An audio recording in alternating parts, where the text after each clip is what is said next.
आज आपण बनवणार आहोत खांदे स्पेशल शेवभाजी. त्यासाठी सुरुवातीला मी तेल कढईमध्ये गरम करण्यासाठी ठेवलं आहे. थोडा जाड चिरलेला कांदा या ठिकाणी ब्राऊन होतोपर्यंत भाजून घ्यायचा आहे. तसंच खोबरं ब्राऊन कलर येतोपर्यंत भाजून घ्यायचं आहे. त्यानंतर आपण धणा पावडर टाकणार आहोत. लक्षात ठेवा, गॅस बंद करून मग धणा पावडर भाजायला टाकायची, नाहीतर ती जळेल.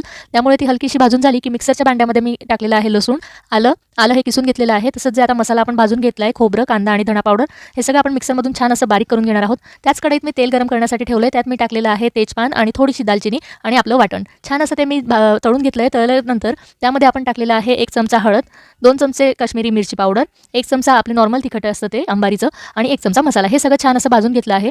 त्याला जोपर्यंत तेल सुटत नाही ते छान असं तेलामध्ये परतून घ्यायचं आहे. तुम्ही बघू शकता किती छान असं त्याला तेल सुटायला लागलं आहे. याचा अर्थ असा की आपला मसाला छान असा भाजला गेलेला आहे. मसाला भाजल्यानंतर त्यामध्ये आपण थोडंसं आपल्या चवीनुसार मीठ टाकायचं. या ठिकाणी मी अर्धा चमचा मीठ टाकलेला आहे आणि यामध्ये आता टाकणार आहे पाणी. पाणी हे कोमट टाकायचं किंवा गरम असं, त्यामुळे भाजीचा कलर हा बदलत नाही, छान असा कलर येतो. अशा प्रकारे आपली छान अशी शेवभाजी तयार आहे. आणि त्यामध्ये आता आपण टाकणार आहोत शेव. शेव टाकल्यानंतर बघा अशा प्रकारे